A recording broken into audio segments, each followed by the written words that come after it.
الحمد للہ وکفا والصلاة والسلام علی سید الانبیاء۔ قرآن حکیم کلاس کے طلباء و طالبات، السلام علیکم ورحمۃ اللہ وبرکاتہ۔ آج ہم سورۃ العنکبوت کی نشست نمبر 6 میں حاضر خدمت ہیں۔ آج ہم انشاءاللہ آیت نمبر 45 تا 52 8 آیات کو سمجھیں گے۔ دو قوانین وہی ذہن میں رہیں گے کہ اللہ رب العزت اہل ایمان کی آزمائش کریں گے، دیکھیں گے کہ کون اپنے دعوے پر پورا اترتا ہے، اور جو برے عمل کرنے والے ہیں وہ اللہ کی پکڑ سے بچ نہیں پائیں گے۔ اب اللہ جس سلسلے کو شروع کر رہے ہیں وہ یہ ہے کہ اللہ رب العزت اہل باطل کے انجام کو بھی ساتھ ساتھ ذکر کریں گے، اور وہ جو اہل ایمان ہیں جن کی آزمائش ہوگی، ان آزمائشوں پہ کیسے اترا جائے پورا، اور انسان کس طرح صبر و استقامت اختیار کرے، اس کو کیا کام کرنے ہوں گے، کیا خوبیاں اور اوصاف اپنانے ہوں گے، ان کا تذکرہ اب اللہ آخر تک کرتے چلے جائیں گے۔ سب سے پہلے تو اللہ رب العزت نے دو چیزوں سے وابستہ رہنے کا حکم دیا، ایک قرآن کے ساتھ اور ایک نماز کے ساتھ۔ تو دیکھیے آیت نمبر 45 کی طرف، اتل ما اوحی الیک من الکتاب واقم الصلاۃ، تلاوت کرتے رہیے اس کی جو وحی کیا گیا آپ کی طرف کتاب سے، اور نماز کو قائم کرتے رہیے، یعنی قرآن کو پڑھتے رہیے اور نماز کو بھی ادا کرتے رہیے۔ ظاہر ہے قرآن پڑھیں گے اجر بھی ملے گا، قرآن پڑھیں گے ہدایت و رہنمائی بھی تازہ رہے گی، قرآن کے قوانین سے گزرتے رہو گے، اللہ کی باتوں سے گزرتے رہو گے، تو آپ کو سمجھ میں آتا رہے گا کہ ہم نے کرنا کیا ہے اور کس کے اوپر ہم نے کار بند رہنا ہے۔ اور پھر چونکہ کلام اللہ ہے، اس کو پڑھیں گے تو روح کو اور دل کو مضبوطی بھی حاصل ہوگی۔ اور اسی طرح نماز سے بھی انسان کو اندرونی طور پر ایک پختگی حاصل ہوتی ہے، اور انسان جو ہے وہ اللہ کے قریب ہوتا چلا جاتا ہے۔ اور ظاہر ہے آزمائشوں میں وہی پورا اتر سکے گا جو اللہ کے قریب ہوگا، کیونکہ جب اللہ کی خوشنودی حاصل کرنے کے لیے چلنا ہے تو اللہ کے قریب رہنا بھی ضروری ہے۔ تو تلاوت کرتے رہیے اور نماز ادا کرتے رہیے۔ ان الصلاۃ تنہی عن الفحشاء والمنکر، نماز بے حیائی سے روکتی ہے اور برے کاموں سے روکتی ہے۔ اچھا، یہ کیسے روکتی ہے؟ اس میں مفسرین نے دو باتیں لکھی ہیں۔ ایک یہ کہ انسان جب خشوع اور خضوع سے نماز پڑھتا ہے تو اندر بدلتا ہے، اندر انسان کو مضبوطی حاصل ہوتی ہے، تو اس بنا پر انسان برائیوں سے بچنے لگتا ہے۔ اور دوسری مفسرین نے ایک وجہ یہ لکھی کہ یہ جو نماز ہے نا، یہ بزبان حال روکتی ہے، کہ وہ انسان سے کہتی ہے کہ نماز کے اندر تو اللہ کا بندہ بن کے کھڑا رہا، اس کی فرما برداری کرتا رہا، تو اب یہ مطالبہ کرتی ہے کہ باہر کی زندگی میں بھی تو اسی طرح اللہ کی بندگی اختیار کر۔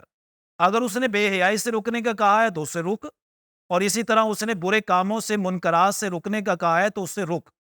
تو ان الصلاۃ تنہی عن الفحشاء والمنکر، نماز بے حیائی اور برے کاموں سے روکتی ہے۔ وَلَذِكْرُ اللَّهِ اکبر، اور یقیناً اللہ کا ذکر بڑی شے ہے۔ ہمارے ہاں ذکر سمجھا جاتا ہے کہ ہم یہ کر رہے ہیں تسبیح لے کر، سبحان اللہ، الحمدللہ، لا الہ الا اللہ، اللہ اکبر، یہ ذریعے ذکر ہیں۔ ذکر کا معنی ہے یاد، یعنی ان ذریعوں کے ذریعے اللہ کی یاد دل میں بسانی ہے، تو انسان کے دل میں اللہ کی یاد رہے، جو کام کرے اللہ کے لیے کرے، نماز پڑھے اللہ کے لیے، آزمائشوں میں استقامت اختیار کرے اللہ کے لیے۔ تو یہ جو اللہ کا ذکر ہے یہ بہت بڑی شے ہے، اور قرآن اور نماز یہ اللہ کی یاد کے بہت بڑے ذریعے ہیں۔ اسی طرح نمازوں کے بعد کے جو اذکار ہیں وہ، اسی طرح صبح و شام کے اذکار، تسبیحات، اور یہ جو دعائیں ہیں موقع بموقع، سونے کی، اٹھنے کی، باتھ روم میں جانے کی، نکلنے کی، یہ ساری چیزیں اللہ سے وابستہ رہنے اور اس کی یاد کو دل میں بسانے کے لیے بہترین ذرائع ہیں، اس کو ہمیشہ اختیار کرتا رہے۔ آگے فرمایا واللہ یعلم ما تصنعون، اور اللہ خوب جانتا ہے جو تم کرتے ہو۔ اچھا، یہ وہ نظریہ ہے کہ اللہ سب جانتا ہے، میری حالات سے پوری طرح واقف ہے، یہ وہ شے ہے جو انسان کو اللہ کے راستے میں کام کرنے پر ایک جرت عطا کرتی ہے، ایک حوصلہ عطا کرتی ہے کہ جس ذات کے لیے میں کر رہا ہوں اس سے پوشیدہ تو نہیں ہے نا، تو کل وہ میری قدردانی کرے گا جس کے لیے میں کر رہا ہوں۔ اور اسی طرح یہی وہ نظریہ جو برے کاموں سے بچا لیتا ہے۔ انسان کہیں تنہائی میں ہے، کوئی بندہ نہیں دیکھ رہا، لیکن واللہ یعلم ما تصنعون، اللہ خوب جانتا ہے جو تم کرتے ہو۔ آگے فرمایا وَلَا تُجَادِلُوا أَهْلَ الْكِتَابِ إِلَّا بِالَّتِي هِيَ أَحْسَنُ، مت مباحثہ کرو تم اہل کتاب سے مگر اس طریقے سے جو بہترین طریقہ ہو۔ یعنی گویا یہاں پر اس بات کی وضاحت کی گئی کہ پہلے تو یہ حکم دیا تھا کہ خود قرآن پڑھتے رہیں، یہاں پر یہ تلقین کی گئی، یہ ہدایت اور رہنمائی پیش کی گئی کہ جب تم دوسروں تک قرآن پہنچاؤ، اس کا پیغام پہنچاؤ، تو وہ آسن طریقے سے پہنچانا چاہیے، جوش میں آ کر صداقت اور اخلاق کی حدود کو کراس نہ کرو، جہاں کہیں جتنی سچائی اس کا اعتراف کر لو، کوئی حرج نہیں۔ تو یہ ہے کہ احسن طریقے سے بات کو پہنچایا جائے۔ ہاں یہ ہے کہ اگر کوئی غیر منصفانہ طریقہ اختیار کرتا ہے، کوئی انسان بات کو غلط رنگ دیتا ہے، دلائل کو غلط رنگ دیتا ہے، تو اس کے لیے پھر آگے ایک اور ہدایت دی گئی، ان الذین ظلموا منہم، سوائے ان لوگوں کے جو زیادتی کرے ان میں سے۔ ہاں اگر زیادتی کریں تو پھر تھوڑا سا سخت رویہ اور تھوڑا سا انسان دلائل کا جواب سخت طریقے سے بھی دے سکتا ہے، لیکن اس میں بھی یہ خیال رہے کہ دوسرا قانون کے جس وقت معاملہ دیکھیں کہ حد سے بڑھ چکا ہے اور وہ رنگ غلط دے رہے ہیں اور بات کو سمجھنا نہیں چاہتے، تو پھر ان سے اعراض کیا جا سکتا ہے اس قانون کے تحت، وَإِذَا خَاطَبَهُمُ الْجَاهِلُونَ قَالُوا سَلَامًا، تو سلام مفارقت کر کے ان سے جدا ہو جائیں، باقی معاملہ اللہ کے سپرد، قیامت والے دن وہ خود فیصلہ فرمائیں گے۔ البتہ یہ ہے کہ اپنی پوزیشن واضح کر دیں، وَقُولُوا آمَنَّا، اور ان سے کہو ہم ایمان لائے، بِالَّذِي أُنزِلَ إِلَيْنَا وَأُنزِلَ إِلَيْكُمْ، اس پر جو نازل کیا گیا ہماری طرف اور جو نازل کیا گیا تمہاری طرف۔ یعنی پہلے جو کتابیں نازل ہوئیں، تورات، انجیل، زبور، اس کے علاوہ جتنے صحیفے، ہم سب پر ایمان لاتے ہیں، وہ اللہ کی طرف سے نازل کیے گئے، اور یہ قرآن بھی اللہ کی طرف سے آیا۔ وَإِلَٰهُنَا وَإِلَٰهُكُمْ وَاحِدٌ، ہمارا الہ اور تمہارا الہ ایک ہے۔ وَنَحْنُ لَهُ مُسْلِمُونَ، اور ہم اسی کے فرما بردار ہیں۔ جب تک نسل انسانی پر تورات اتری، اللہ نے حکم دیا کہ اس پہ اوپر عمل پیرا ہو جائیں، تو ہم تو اس کے فرما بردار ہیں، اس کی فرما برداری ہوتی رہی۔ اب اللہ نے فرمایا پچھلی کتابیں منسوخ، اب نیا زمانہ، نئے قوانین، قیامت تک کے لیے قرآن۔ اب اللہ نے فرمایا اس کو مانو اور اس کے اوپر چلو، ہم اس کے فرما بردار ہیں، وَنَحْنُ لَهُ مُسْلِمُونَ، اس کے فرما بردار ہیں، فرما برداری کرتے ہوئے اس پہ چل رہے ہیں۔ وَكَذَلِكَ أَنزَلْنَا إِلَيْكَ الْكِتَابَ، اسی طرح نازل کیا ہم نے آپ پر کتاب کو، یعنی جس طرح پہلے کتابوں کو نازل کیا تھا اسی طرح آپ پر نازل کر دیا۔ یہ کوئی انوکھی بات تو نہیں ہے نا، جو ان کو پریشانی ہو رہی ہے ایمان لانے میں، کوئی انوکھی بات سامنے تو نہیں آ گئی، پہلے بھی کتابیں نازل کی، اب بھی نازل کر رہے ہیں۔ فَالَّذِينَ آتَيْنَاهُمُ الْكِتَابَ يُؤْمِنُونَ بِهِ، جن کو تورات کا علم نافع ہم نے دیا، وہ اس قرآن پر ایمان لاتے ہیں۔ یعنی جو تورات کے صحیح عالم ہیں اور سمجھتے ہیں تورات کی کتابوں کو، دلائل کو، اس میں موجود نشانیوں کو، وہی اس قرآن پر ایمان لاتے ہیں۔ یہاں دیکھیے کتنی بڑی بات اللہ نے ذکر کی ہے، اگر انسان غور کرے کہ کتاب سے وابستہ رہنے والے لوگ ہی حق تک پہنچتے ہیں۔ اگر کتاب سے وابستگی نہیں، کہتے رہے ہم مسلمان ہیں، کبھی کتاب کو ہاتھ نہیں لگایا، بڑی اونچی جگہ پہ رکھی ہوئی ہے، چوم چاٹ کے رکھا ہوا ہے، پڑھتے نہیں، سمجھتے نہیں کیا لکھا ہے اللہ نے، تو پھر حق تک کبھی نہیں پہنچ پائیں گے۔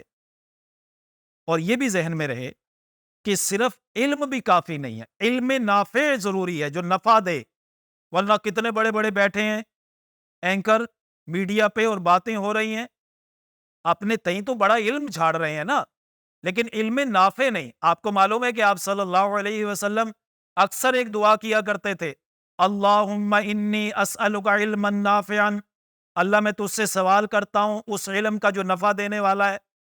ظاہر ہے ایسے علم کا کیا کرنا جو بندوں کو نفع نہ دے، اس کے لیے وبال مچ جائے اور اس کو جہنم میں لے جائے۔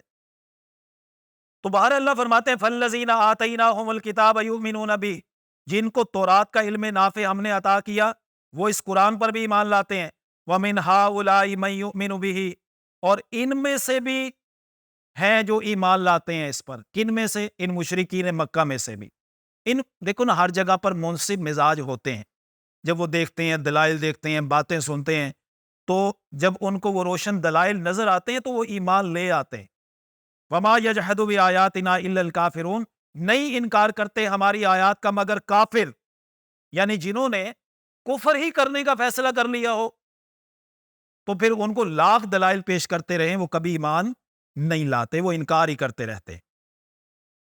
اب آگے قرآن کی حقانیت پر ایک بڑی زبردست دلیل اللہ ذکر کر رہے۔ وما كنت تتلو من قبله من کتاب، اور نہیں تھے آپ صلی اللہ علیہ وسلم نزول قرآن سے پہلے کوئی کتاب پڑھتے، ولا تخطه بیمینک، اور نہ اپنے دائرے ہاتھ سے لکھتے تھے، یعنی نزول قرآن سے پہلے آپ لکھنا پڑھنا جانتے نہیں تھے۔ اذا لارتاب المبطلون، اگر جانتے ہوتے تب تو باطل والے کوئی شک کرتے، بھئی کہتے کہ یہ تو پہلے سے لکھنا پڑھنا جانتا ہے، ایسا ایسا اس کی قلم کے اندر بڑا نکھار آ گیا، یہ بڑا لکھاری بن گیا، اب یہ جا کے پائے کا کلام لکھنے لگ گیا، تب تو کوئی شک بھی کرتے۔ اب 40 سال مکہ میں رہے نا، تو وہاں نہ کوئی لکھنا، نہ کوئی پڑھنا، نہ کوئی شاعری، نہ کوئی دیوان، اب اچانک 40 سال کے بعد اس پائے کا کلام ہونے لگا، تو تب بھی تم شک کرتے ہو کہ آپ صلی اللہ علیہ وسلم خود لکھے لا رہے ہیں؟ یہ تو اس صورت میں ہوتا جب پہلے لکھتے ہوتے، پڑھتے ہوتے، کوئی دیوان لکھ رہے ہوتے، کوئی شاعری کر رہے ہوتے، تب تو کوئی شک بھی کرتے۔ بل ہوا آیات بینات فی صدور الذین اوتوا العلم، بلکہ وہ تو روشن آیات ہیں ان لوگوں کے سینوں میں جن کو علم دیا گیا، یعنی جن کو سابقہ آسمانی کتابوں کا علم دیا گیا، جن کے سینوں میں وہ علم موجود ہے، وہ قرآن کی روشن آیات کو خوب جانتے۔ اپنی تورات کو پڑھ پڑھ کے، آسمانی کتاب کو پڑھ پڑھ کے ان کو بھرپور اندازہ ہے کہ یہ اللہ کی آیات ہیں، اللہ ہی کی آسمانی ہدایت کا بالکل وہی مزاج ہے، اور وہی آیات ہیں اور وہی نشانیاں اس کے اندر مذکور ہیں، یہ سب ان کے سینوں میں یہ بات محفوظ ہے۔ وما یجحد بآیاتنا الا الظالمون، نہیں انکار کرتے ہماری آیات کا مگر بے انصاف لوگ، دلائل سامنے آتے ہیں، انصاف سے کام نہیں لیتے، ظلم کرتے ہوئے پھر وہ انکار کر دیتے۔ وَقَالُوا لَوْلَا أُنزِلَ عَلَيْهِ آيَاتٌ مِّن رَّبِّهِ، اب اس آیت میں اللہ ان لوگوں کی وضاحت کر رہے ہیں جنہوں نے کفر کرنے کا فیصلہ کیا ہوا ہے، ان کے پاس لاکھ دلائل آئیں پھر وہ نیا مطالبہ کر دیں گے، پھر کوئی دلیل لے آؤ پھر نیا مطالبہ کر دیں گے، ماننے کے لیے تیار نہیں ہوتے۔ یہی پوزیشن تھی مشرکین مکہ کی بھی، کہ وَقَالُوا لَوْلَا أُنزِلَ عَلَيْهِ آيَاتٌ مِّن رَّبِّهِ، انہوں نے کہا کیوں نہیں نازل کی گئی اس پر اس کے رب کی طرف سے کوئی نشانیاں، یعنی حالانکہ نشانیاں تو بڑی نازل ہو چکی تھی، مطلب یہ تھا جو نشانی کا مطالبہ ہم کر رہے ہیں وہ کیوں نہیں نازل ہوئی؟ تو قُلْ إِنَّمَا الْآيَاتُ عِندَ اللَّهِ، آپ صلی اللہ علیہ وسلم ان کو جواب دیجئے کہ نشانیاں دکھانا تو اللہ کے پاس سے ہوتا ہے، یہ اختیار اس کا ہے فیصلہ کرنے کا کہ کب نشانی دکھانی ہے، کب نہیں دکھانی، کس کو دکھانی ہے، کس کو نہیں دکھانی۔ رہا میرا کام، وَإِنَّمَا أَنَا نَذِيرٌ مُّبِينٌ، میں تو واضح ڈرانے والا ہوں۔ اور پھر اللہ نے فرمایا کیا یہ قرآن ان کے لیے نشانی نہیں ہے، ایمان لانے کے لیے کافی نہیں ہے؟ اولم یکفہم انا انزلنا علیک الکتاب یتلی علیہم، کیا ان کے لیے یہ معجزہ کافی نہیں ہے کہ ہم نے آپ پر کتاب کو نازل کیا اور وہ ان پر پڑھی جاتی ہے؟ وہ کتاب کو بنانے کا چیلنج اللہ نے قرآن میں کتنی مرتبہ دے دیا تھا ان کو، اس کے باوجود قرآن کا چیلنج قبول کر کے وہ کوئی قرآن بنا کے نہیں لا سکے، تو یہ تھوڑا بڑا معجزہ تھا ان کے لیے۔ اگر وہ حق کے طالب ہوتے اور وہ واقعی ایمان لانا چاہتے ہوتے اور اس لیے معجزہ طلب کر رہے تھے، کوئی نشانی مانگ رہے تھے، تو یہ نشانی کافی نہیں تھی۔ تو چونکہ یہ حق کو پانے کے لیے مطالبہ نہیں کر رہے بلکہ آپ کو جھٹلانے کے لیے کر رہے ہیں، تو اللہ ان کو ان کے منہ مانگے موزے نہیں دکھاتا۔ ان فی ذالک لرحمۃ و ذکریٰ، بے شک اس قرآن میں یقیناً رحمت ہے اور بڑی نصیحت کا ہے، سامان ہے پورا، لقوم یؤمنون، ایسی قوم کے لیے جو ایمان لانا چاہتے ہیں۔ جو ایمان لانا چاہتے ہیں، قرآن میں بڑے دلائل ہیں، بڑی باتیں ہیں، بڑے اس کے اندر چیلنج موجود ہیں۔ جس نے ایمان لانا ہوتا ہے وہ اسی کو دیکھ کے ایمان لے آتا ہے۔ اگر ان باتوں کے باوجود بھی یہ تسلیم نہیں کرتے تو کل کفا باللہ بینی و بینکم شہیدا، تو آپ کہہ دیجئے میرے اور تمہارے مابین اللہ کافی ہے، یعنی یہ قرآن اور میں جس کا رسول ہوں وہ میری رسالت کی گواہی دیتا ہے، تم دو یا نہ دو وہ گواہی دے رہا ہے۔ یعلم ما فی السماوات والارض، جانتا ہے جو آسمانوں میں اور زمین میں ہے، لہٰذا وہ میری سچائی اور خیر خواہی کو بھی جانتا ہے، جو تمہارے ساتھ خیر خواہی کر رہا ہوں، اور تمہارے جھٹلانے کو بھی جانتا ہے۔ والذین آمنوا بالباطل وکفروا باللہ، اور جو لوگ ایمان لائے باطل پر اور انکار کیا انہوں نے اللہ کا، اولئک هم الخاسرون، یہی لوگ گھاٹا پانے والے ہوں گے۔ یعنی جب فیصلہ ہوگا، اللہ اپنے علم کامل کی بنیاد پر فیصلہ کریں گے دن قیامت، تو آج یہ لوگ چاہے جتنے بڑے اسباب و وسائل ان کے پاس ہو، مال و دولت ہو، شہرت ہو، منصب ہو، لیکن قیامت والے دن اولئک هم الخاسرون، یہی لوگ گھاٹا پانے والے ہوں گے۔ تو یہ ہو گئی نشست نمبر 6 مکمل، جو آیت نمبر 45 سے لے کر 52 تک 8 آیات پر مشتمل تھی۔ اب اجازت دیجیے اگلی نشست میں پھر حاضر ہوں گے۔ السلام علیکم ورحمۃ اللہ وبرکاتہ۔